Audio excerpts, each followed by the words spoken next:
peu cette parole, donc nous allons peut-être incliner nos fronts pour demander au Seigneur toujours son aide. Oh oui, Seigneur, c'est le moment, Seigneur, d'ouvrir ta parole, ton conseil, Seigneur, ce que tu es à nous dire à travers ta parole. Merci d'enlever de nos cœurs tout ce qui n'est pas de toi, Seigneur, de mon cœur, que tout ce qui est de ma personne disparaisse et que vraiment ton Esprit Saint puisse prendre toute ta place pour ton conseil, Seigneur. Dispose aussi nos cœurs à recevoir de toi. Oh, que ton nom soit loué. Amen. Gloire à Dieu. Je vous propose cette première lecture dans 2 Timothée. Dans 2 Timothée, chapitre 2, et nous lisons le verset 4. 2 Timothée, chapitre 2, et nous lisons le verset 4.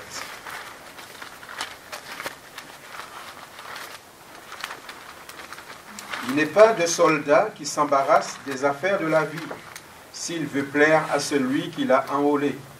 Et l'athlète n'est pas couronné s'il n'a combattu suivant les règles. Il faut que le laboureur travaille avant de recueillir des fruits.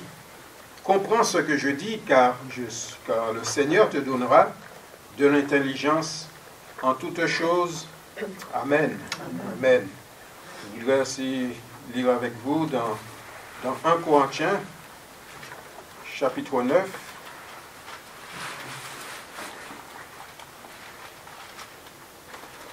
Lisons dans 1 Corinthiens, chapitre 9, et nous allons lire du verset 24.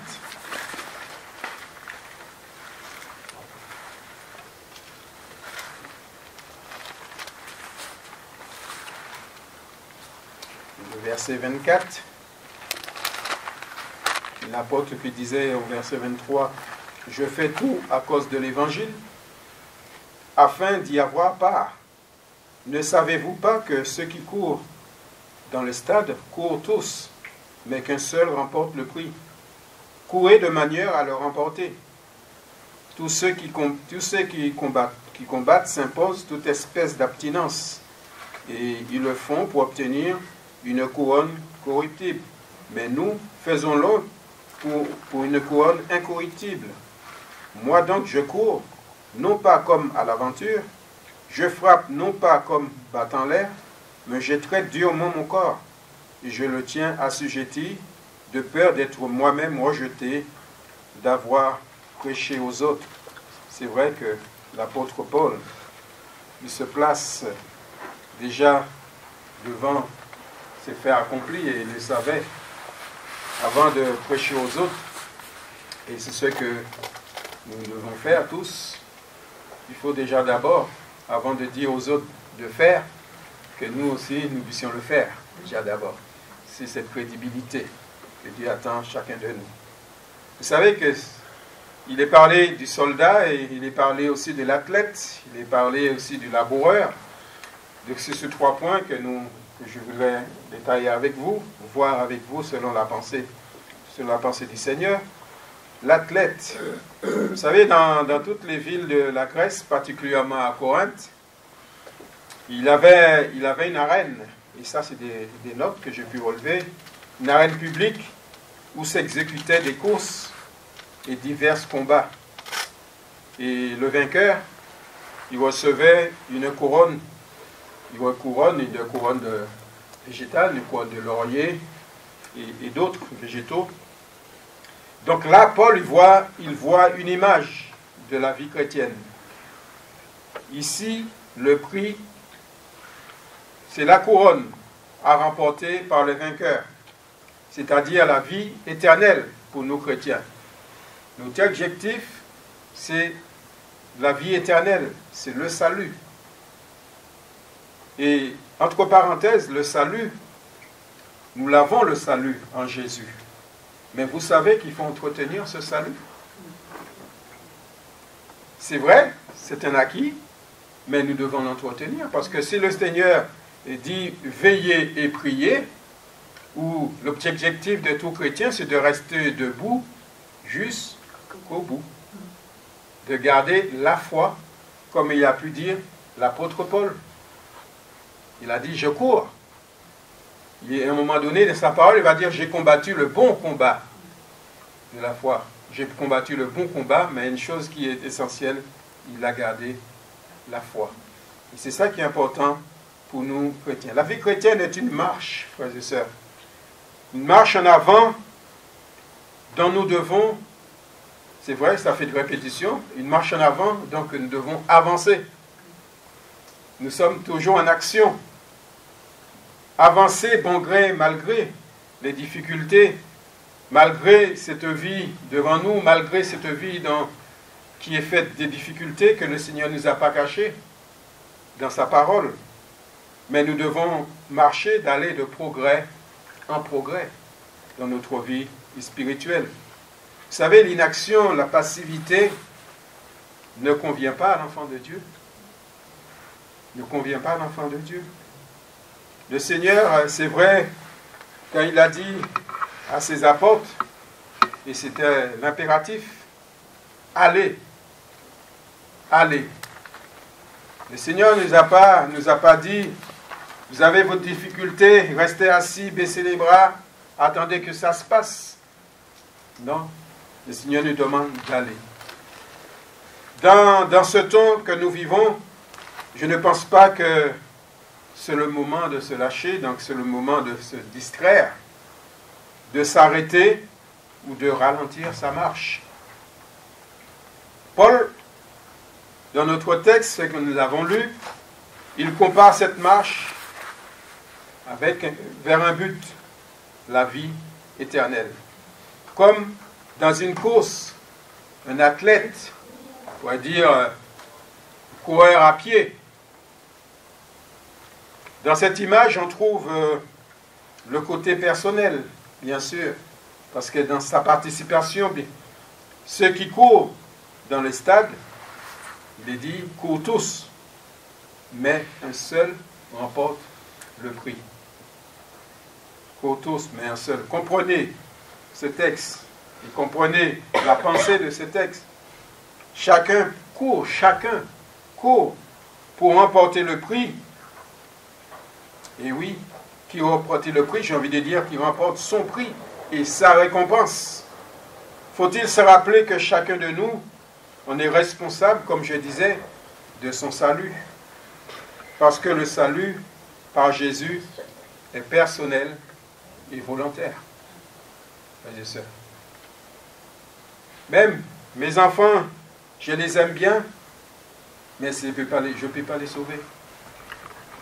Je peux prier pour eux, mais je ne peux pas les sauver. Il faut qu'ils fassent d'une façon volontaire et personnelle leur choix. Et comme pour nous, Dieu ne va pas aller au-delà de notre volonté. De notre volonté. Si nous ne voulons pas, Dieu ne va pas nous pousser à le faire. Donc cela dépend de nous. Dépend de nous.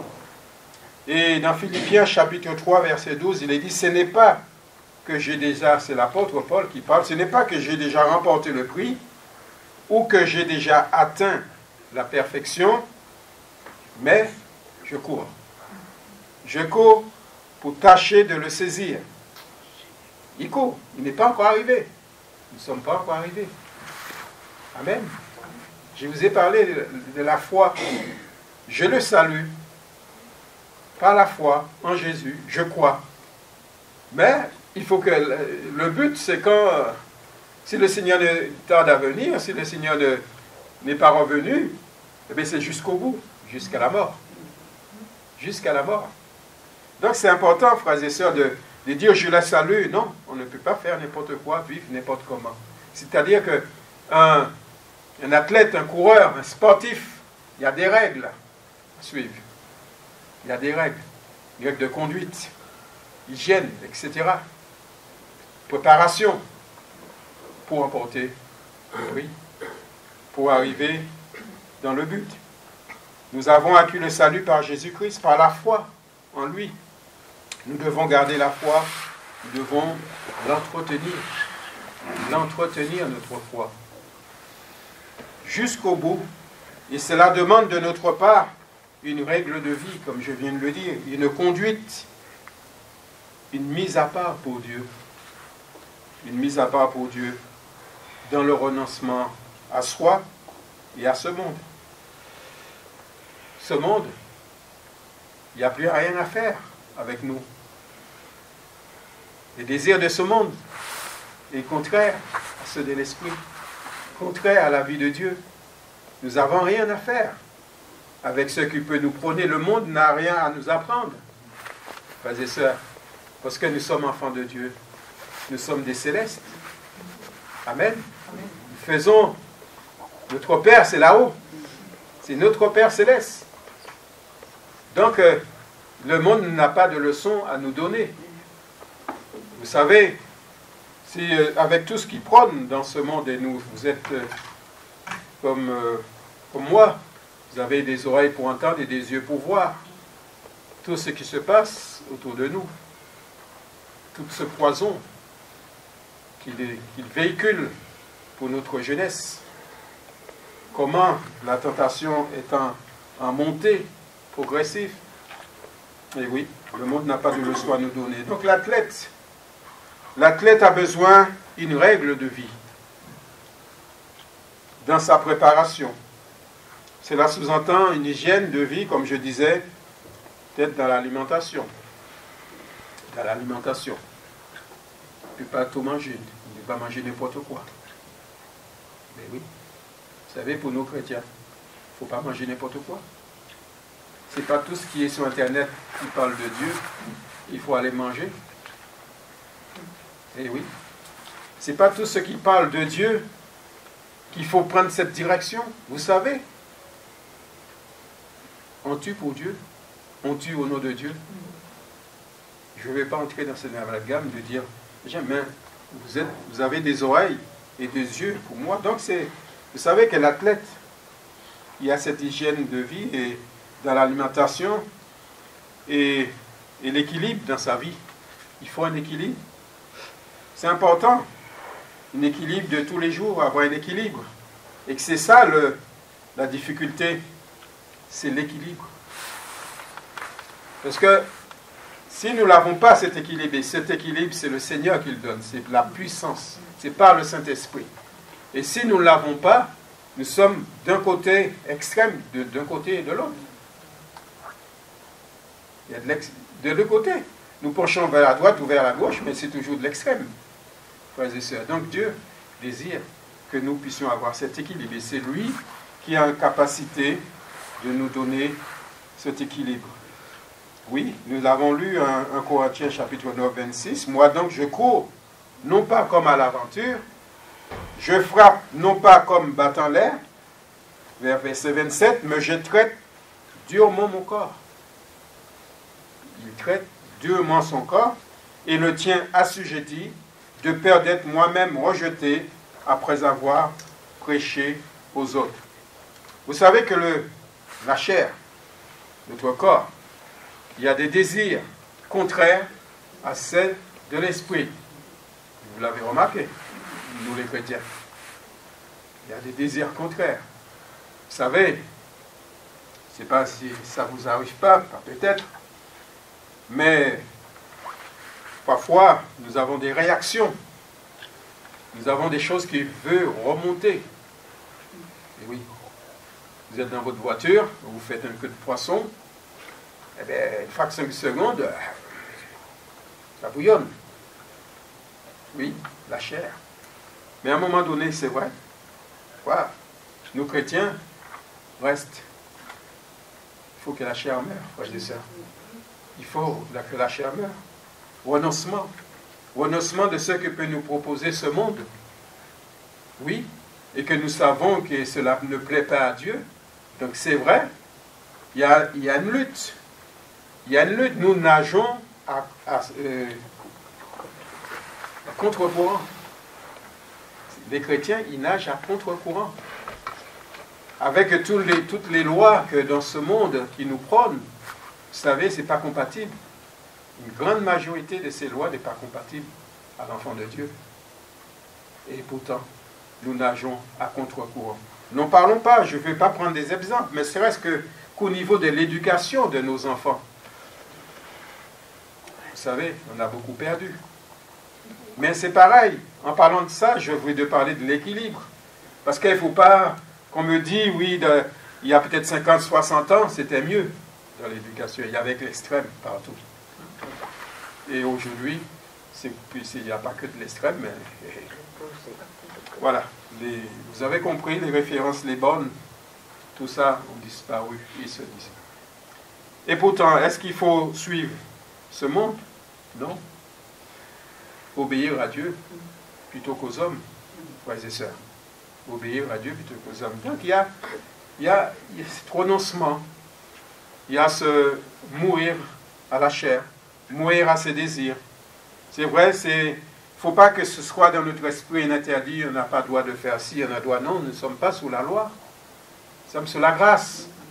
Donc la question qui peut se poser, est-ce que ça plaît à mon Seigneur?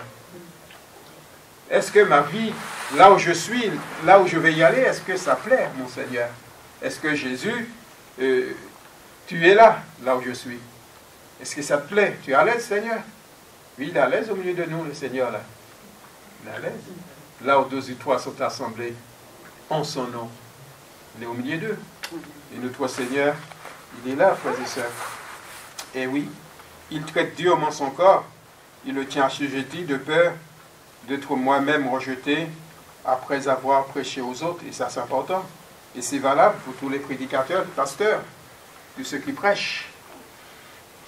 Cette responsabilité qu'ils ont devant le Seigneur, nous avons des comptes à rendre plus sévèrement. Parce que nous disons aux autres de faire, et si nous-mêmes nous ne le faisons pas, nous ne sommes pas crédibles aux yeux de Dieu. Ça, c'est important. Le témoignage, c'est important. Le témoignage. Et sur le plan spirituel, il y a cet exemple, un exemple à suivre, c'est dans la vie, c'est de la vigilance. Être vigilant dans l'équilibre, dans le témoignage vis-à-vis à tous ceux qui nous entourent, nos semblables, nos familles, dans nos familles, nos enfants. Vous savez que le monde, il nous observe. Il ne parle pas, il nous observe. Et oui, on dit être chrétien, mais nous écoutent. C'est important. Moi, j'ai réalisé cela. J'ai réalisé. Et même quand je travaillais, parce que là, je suis à la retraite, je travaillais et parfois, j'étais devant vraiment, je pense que c'est le Seigneur qui voudrait. Parfois, nous passons au creuset, parce que nous avons des épreuves. Et le Seigneur nous met devant un fait. Et là, il y a un inconverti qui écoute. Bah, tu as le droit de dire ça, toi? Tu n'as rien dit. Tu as le droit de dire. À moi-même, je suis peut-être pas parti à tête baissée, mais j'ai dit merci Seigneur et pardon Seigneur. Et pardon Seigneur, parce que les inconvertis nous observent. Peut-être, c'est malencontreusement, vous savez, quand vous êtes dans un contexte de propos, en a tendance, sans faire attention, de partir comme ça, sans être pensé, mais c'est parti, cette parole est sortie, et l'inconverti, il entend cette parole sortir de notre bouche, bien sûr. Merci Seigneur.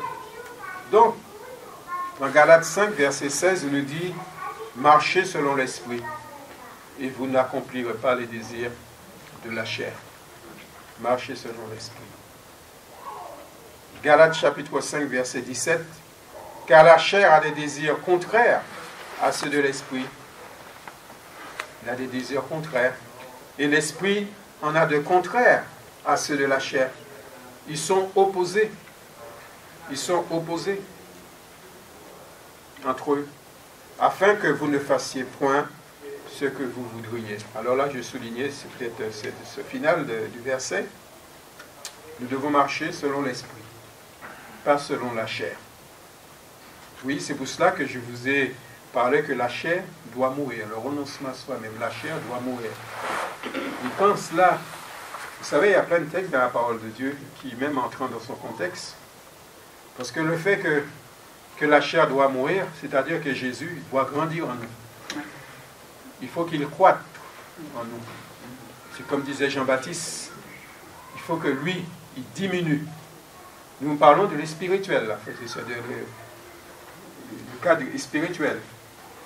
Donc Jésus, nous savons que Jésus a arrêté l'œuvre du diable, mais pour en venir, afin que vous ne fassiez point ce que vous voudriez, c'est vrai.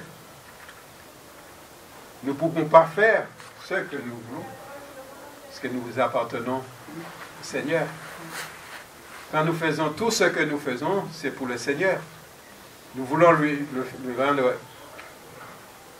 faire plaisir, être agréable. Alors, frères et sœurs, il y a des choses dans ma vie, ce que je dois faire, c'est des choses qui doivent plaire au Seigneur. Amen. Plaire au Seigneur. Jésus a anéanti toutes les œuvres du diable. Et cela, dans Colossiens, il nous a dit, de Colossiens 2, chapitre 15, il a dépouillé les dominations et les autorités. Il les a livrées publiquement, un spectacle, en triomphant d'elles par la croix. C'est la croix. Tout commence par la croix. Tout commence par la croix. Porter sa croix. Renoncement à ça même. Jésus, vous savez qu'il a porté sa croix. Vous savez ce que je veux encore aller un petit peu plus loin. C'est vrai, le disciple, nous sommes des disciples de Jésus. Amen. Donc nous devons suivre et faire tout ce que Jésus a fait. Et là, il a passé. Nous sommes en mesure de passer. Amen. C'est vrai que nous n'allons pas connaître la croix, mettre à mort, mais s'il le faut, vous savez, il y a des persécutés dans le monde. Il y en a qui ne renient pas sa foi. Il préfère être emprisonné ou mourir à cause de sa foi. Et ça va jusque-là. Jésus n'a pas regardé le prix que ça a coûté. Il a été jusqu'à la mort pour nous, parce qu'il nous aime. C'est pour cela c'est important. Nous ne pouvons pas faire et vivre n'importe comment. Et nous avons cet exemple. C'est comme dans ce symbole, l'image, le baptême. Le baptême. Le baptême. Mourir à soi-même. Le baptême, mort au péché. Et quand nous sortons dans l'eau, nous savons que nous sommes comme si nous ressuscitons en Christ et en nouveauté de vie avec Christ. C'est une nouvelle vie, c'est un nouveau départ. Les choses anciennes sont passées et toutes choses deviennent nouvelles. C'est une nouvelle vie, la vie en Christ, une nouveauté de vie. Nous ne sommes plus du monde. Nous ne faisons plus les choses comme le monde. Nous ne vivons plus comme nous vivons avant. Le Seigneur, il est venu me chercher, on dit, dans la boue du péché. Parfois, la boue du péché, c'est le plus bas possible. Mais le Seigneur est venu, à partir du moment qu'on n'appartenait pas à Jésus, on était perdu. Donc, le Seigneur est venu chercher dans nos péchés. Parce qu'il nous aimait. Il nous aime, frères et sœurs. Il nous aime. Dieu a tant aimé le monde. J'ai cité ce verset. Et oui. Et une référence aussi dans la parole pour étayer tout ça, dans Luc chapitre 9, verset 23. Puis, donc c'est Jésus, dit à tous, « Si quelqu'un veut venir après moi, qu'il renonce à lui-même, qu'il se charge chaque jour de sa croix, et qu'il me suive. » Si quelqu'un veut venir après moi. Et là encore, c'est le renoncement. Et c'est cela que l'apôtre Paul a souligné à travers ce verset que nous avons lu. L'apôtre Paul traitait durement son corps. Il avait compris que son premier ennemi, c'était sa propre chair. Son premier ennemi. Parfois, nous cherchons des ennemis partout. Mais le premier ennemi, c'est nous. C'est nous-mêmes. Ben oui, parce qu'il a des désirs, la chair. Eh bien, si nous succombons à ces désirs, ben, il nous emmène partout, n'importe où. Là où il veut. Parce que notre corps, il y a des désirs. C'est pour cela que le Seigneur nous parle de renoncement, de mourir à cette chair. Je ne dis pas que c'est facile. Je ne dis pas que c'est facile. Parce que, n'oublions pas, l'adversaire de nos âmes, il est derrière pour baptisé. Vous savez, les pots de banane, vous connaissez ça, non? Parfois, on prend une pot de banane et puis on dit, on glisse dessus. Et notre adversaire, le diable, il nous balance des pots de banane. Heureusement que nous avons le Seigneur pour nous aider, frères et sœurs. Pour nous aider. Oui. Vous savez, la chair est faible. C'est pourquoi qu'il faut s'en charger chaque jour. Chaque jour. Vous savez, chaque jour que le Seigneur nous donne, c'est une journée de combat, spirituellement parlant, bien sûr. C'est une journée de combat. Nous entendons des choses qui n'est pas agréables dans notre vie. Nous voyons des choses qui ne nous plaisent pas. Vous savez, si vous voulez voir vraiment des mauvaises choses, vous ouvrez la télévision ou autre. Ça ne veut pas dire qu'on n'a pas le droit de regarder la télé. Mais il y a des choses qui nous dérangent. Parce que ce n'est pas la volonté de Dieu, plusieurs. Vous savez, la chair est faible. C'est pourquoi il faut s'en charger, comme je disais tous les jours. C'est-à-dire à faire mourir dans toute cette zone orgueilleuse. L'orgueil, notre orgueil disparaisse. La semaine dernière, où je pense que je vous ai parlé de l'humilité, non pas la semaine dernière, la semaine dernière, je vous ai parlé de l'humilité. Sois humble, comme Jésus est humble. Vous savez que parfois dans nos conversations, le je pense, vous savez, je pense que, je pense.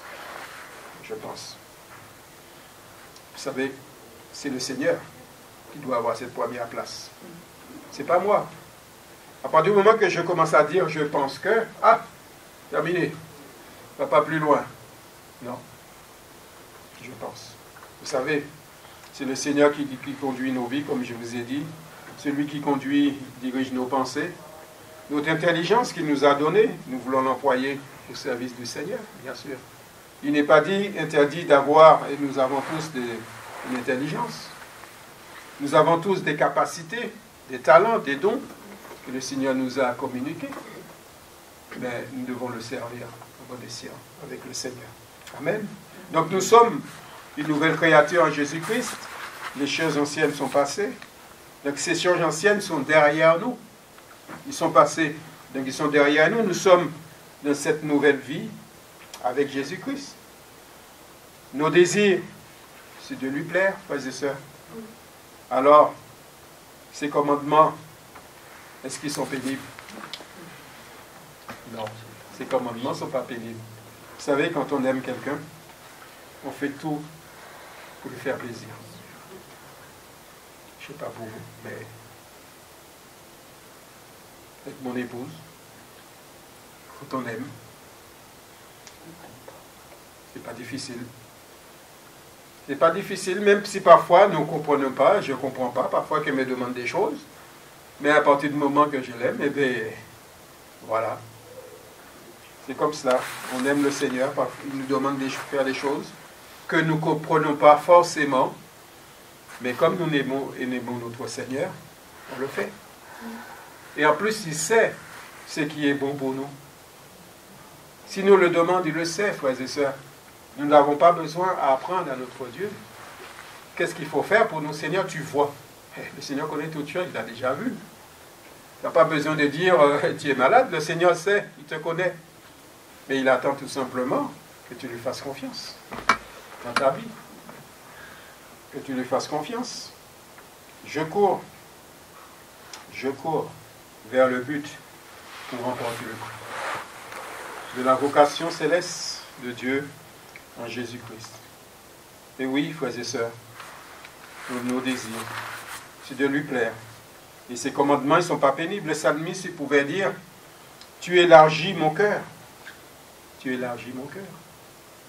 Vous savez, à partir du moment que nous connaissons cette référence que j'ai citée, il faut qu'il croie ce que je diminue. Nous trouvons cela dans Jean chapitre 3 et verset 30. Quand la chair, le moi, tout ce qui est de moi diminue, eh bien mon cœur s'ouvre. Et spirituel, Dieu prend la place. Le Seigneur prend toute la place. Amen. Nous voyons les choses complètement différentes. Nous prenons des situations complètement différentes. parfois, même, il y a des dieux qui disent, oui, mais vous assistez à un moment pénible et vous êtes joyeux. Pourquoi? Pourquoi vous êtes joyeux? Mais Jésus, c'est pas la tristesse, hein? Jésus, c'est la joie. Donc si Jésus est dans mon cœur, dans ma vie, je suis joyeux. Parce que je le vois les choses complètement différentes. Même pour un départ d'un proche. Surtout si on sait qu'il ou elle est au Seigneur. Qu'il est parti. Alors je suis content. Bien sûr, mon visage, mais dans mon cœur, je suis content parce qu'il ou elle est sauvé. Amen. J'ai achevé la course. J'ai gardé la foi. C'est important, frères et sœurs. Garder la foi. Alors, autre sujet qui est important aussi, comme il est dit dans 2 Timothée 2 et 4, nous l'avons lu, il n'est pas de soldat qui s'embarrasse des affaires de la vie. Il veut plaire à celui qui l'a enrôlé. Et l'athlète n'est pas couronné s'il n'a pas combattu s'il n'a combattu suivant les règles. Il faut que le laboureur travaille avant de recueillir les fruits. Là, le soldat, il parle du soldat. Le soldat, il est sur le champ de bataille. Par exemple, avec juste l'essentiel de ce qu'il a besoin. Un soldat, il a besoin de quoi, le soldat? Il a besoin de ses armes, il a besoin de ses habits, il faut, et surtout pour le pied de ses rangers, bien sûr, des soldats, sans oublier peut-être son casque. Voilà, il y a des points qui est important dans l'habit du soldat. Mais il ne va pas s'embarrasser des choses, parce qu'une fois qu'il sera sur le terrain, il ne faut pas qu'il soit embarrassé pour se déplacer, bien sûr, déjà dans un premier temps, les choses de la vie. Mais le soldat en particulier, ce qui est important, il a un objectif. Il a un objectif, c'est la victoire. La victoire sur son adversaire. Amen. Le soldat. C'est la victoire sur son adversaire. Là aussi, il a été préparé au combat. Il y a une préparation. Apprendre à connaître les différents aspects du terrain. Il n'est pas préoccupé par d'autres choses. Vous imaginez un soldat qui va sur le terrain, oui, l'ennemi en face, qu'est-ce que je vais manger ce soir? Oui, non. C'est vrai, ça fait sourire, mais c'est pour montrer qu'il n'est pas préoccupé. Il est préoccupé dans ce qu'il est en train de faire. Et oui, il est entraîné pour cela. Il obéit aux ordres de ses supérieurs. Il obéit. Et là, c'est vrai, un point qui est important, l'obéissance. Sur le plan spirituel, nous le savons, frères et sœurs. C'est comme Habakkuk. Vous connaissez Habakkuk? Habakkuk. Je suis à mon poste. Je suis à mon poste et je me tiens sur la tour. Qu'est-ce qu'il fait? Il se tient sur la tour et il attend. Il attend. Qu'est-ce que tu fais là? J'attends. J'attends le conseil de Dieu. J'attends ce que le Seigneur a à me dire. Ce que je dois faire. N'attends pas. Pourquoi je suis patient? La patience. La patience. Vous savez, la parole de Dieu nous dit aussi dans Matthieu 26, 41, « Veillez et priez afin que vous ne tombiez pas dans la tentation. L'esprit est bien disposé, mais la chair est faible. » Amen. Le chrétien se revêt de ses armes spirituelles. Je parle précisément de ces armes spirituelles que le Seigneur a mis à notre disposition. Nous ne pouvons pas prétendre de dire, Seigneur, comment faire? Avec quoi je veux me battre? Déjà, ce n'est pas le même combat. C'est le combat de la foi. C'est le combat de la foi, c'est spirituel, frères et sœurs. Donc, comme il est dit, revêtez-vous de toutes les armes de Dieu, afin de pouvoir tenir ferme contre les ruses du diable. Les armes du chrétien ne sont pas charnelles. Les armes, ils ne sont pas charnelles, ni dirigées vers son semblable. Il ne faut surtout pas se tromper de combat ni d'adversaire. Nous ne sommes pas là pour combattre nos semblables, nos frères et sœurs. Ce reste même ceux qui n'appartiennent pas au Seigneur. Nous ne sommes pas là pour les combattre, les humains, mais ceux qui les poussent, justement, qui les tient captifs dans leurs mains. C'est ça la bataille. C'est ça la dimension du combat. Oui, il est bien précisé dans Éphésiens chapitre 6, verset 12, car nous n'avons pas à lutter contre la chair et le sang, mais contre les dominations, contre les autorités, contre les princes de ce monde des ténèbres, contre les esprits méchants dans le lieu céleste. Nous avons à lutter contre le diable et tous ses attaques, tous ces démons, tous ces pots de banane qui peuvent nous jeter. C'est cela, c'est spirituel notre combat. Et les âmes, c'est aussi important, c'est spirituel. C'est pas notre langue. C'est pas qu'on me fait ça, puis je réponds tac au tac. Et oui, sinon c'est facile, c'est la chair ça. Et la chair, lui, il se presse. Il a envie. Vous savez, on me fait quelque chose, et puis tout de suite, je vais répondre. Et oui, et pourtant le Seigneur nous demande parfois, calme-toi Jean-Claude. Je sais que ça te fait mal, tu as envie de répondre, tu as les paroles qu'il faut, mais calme-toi. Et oui, ça c'est un combat, ça c'est un renoncement, ça c'est mourir à soi-même. Vous savez, avant d'être chrétien, avant d'être enfant de Dieu, c'est comme, j'étais pas comme ça, hein. Il y a un changement radical. Je ne dis pas ça pour glorifier le diable, mais pour glorifier Dieu. J'ai monté sur le pied droit, même sur le petit doigt de l'orteil, je réagissais sans problème. Ah oui, on était comme ça. J'étais violent. J'étais violent. Il y a une différence hein, maintenant. Il dit, Jean-Claude violent. Ah oui. Ah oui. J'étais violent. Parce que je suis élevé dans le contexte de la violence, de l'alcool. Je suis élevé là-dedans, dans ces contextes-là. Quand vous avez une éducation comme cela, ben, si je n'avais pas rencontré le Seigneur lui est passé par là. Il a fait le ménage. Le Seigneur a fait le ménage. Oui. Je glorifie Dieu ce matin pour montrer que le Seigneur est capable de changer un cœur. Le plus dur. Ne dis pas que oui, mais il ne connaît pas ma vie, non. Tu te trompes. Le Seigneur ne fera jamais au-delà de ta volonté. Il attend. Si tu as le désir de t'en sortir, alors oui, le Seigneur t'aidera à t'en sortir. Amen.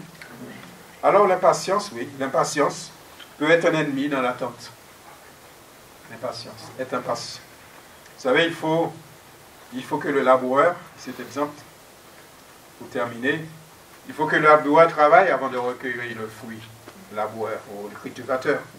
Là aussi, avant d'obtenir le résultat, il y a toute une préparation. Cela commence par peut-être débroussailler, peut-être labourer, préparer son terrain pour ensemencer. Et ce n'est qu'après qu'il faut attendre. Attendre. On n'aime pas beaucoup attendre. On n'aime pas beaucoup attendre. Seigneur, je t'ai déjà demandé, mais j'attends.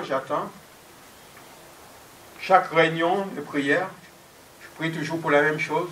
Le Seigneur te dit, attends. Habakkuk, il attendait. Il était sous la tour, il attend. Alors oui, la patience, c'est une qualité. C'est quelque chose qui n'est pas charnel, frères et sœurs. La patience, c'est quelque chose qui n'est pas charnel. Il faut patienter, il faut persévérer dans la patience. Il faut attendre. Si le Seigneur nous dit quelque chose, si t'a révélé quelque chose, le Seigneur ne ment pas. Alors, attends. Attends que cette chose arrive, que Dieu te donne cette chose. Non, il ne faut pas prendre la place de Dieu. Comment tu vas faire, Seigneur? J'attends, ça fait X années que j'attends. Vous savez, X années, c'est rien. Hein? On vit même pas une journée. devant Dieu, même le plus âgé. Vous savez, mon beau-père, il a 94 ans, il n'a même pas fait encore une demi-journée devant Dieu. Pourquoi? Parce qu'une journée pour Dieu, c'est quoi? C'est 1000 ans. Vous savez, on peut attendre. Hein? Vous allez attendre 1000 ans? Il faut déjà 1000 ans. Oui, frères et sœurs, c'est pour montrer que, oui, la patience, ce que Dieu a mis pour ses enfants, il y a une importance. Sur le plan spirituel, c'est vrai, notre objectif, que ce soit pour l'athlète, le soldat, le laboureur, le cultivateur, ils avaient chacun d'objectifs à atteindre. Et nous, tout simplement, notre objectif, c'est la couronne, mais c'est une couronne incorruptible, le salut. Notre objectif, c'est la vie éternelle. Pour l'atteindre, il faut se revêtir tout simplement du Seigneur Jésus. Amen. Il faut se revêtir du Seigneur Jésus jusqu'au bout. Seigneur, viens dans ma vie, je t'appartiens, sers-toi de moi. Oui. Dans le sers-toi de moi, le Seigneur, si parfois il nous corrige en face de ça, sinon on est... parce que parfois il faut accepter, je pense, que le pactage, le paquet. C'est-à-dire, c'est en mesure, c'est comme un enfant. Il peut marcher bien, obéissance, mais à un moment donné, il a besoin, on le remet sur le droit chemin, il faut le remettre. Il ne faut pas dire, c'est pas grave, il fera son expérience quand il sera. Non, c'est faux. C'est maintenant, il faut le corriger. Et c'est ça le problème de ce monde. On laisse pousser, et ensuite après on veut corriger, c'est faux. Vous mettez un arbre, vous laissez pousser n'importe quoi de travers, vous allez le redresser après. C'est pareil, c'est la même chose. Alors le Seigneur parfois il nous reprend, c'est pour notre bien. Amen. Il faut que nous l'acceptions. Et ces commandements ne sont pas pénibles, nous l'acceptions parce que nous l'aimons. Et le but du Seigneur, c'est que nous puissions progresser. Alors, ce dernier verset que je vais vous laisser après, c'est bon. 2 Timothée, chapitre 4, verset 7. J'ai combattu le bon combat, c'est l'apôtre Paul qui parle. J'ai achevé la course. Là, il a achevé la course. Là, il assoit à la fin de sa vie, là, quand il a écrit ces paroles. J'ai achevé la course, j'ai gardé la foi. Désormais, la couronne de justice m'est réservée. Le Seigneur, le juste juge, me la donnera dans ce jour-là. Écoutez, et non seulement à moi, mais encore à tous ceux qui ont aimé son avènement, dont nous faisons partie. Amen. Amen.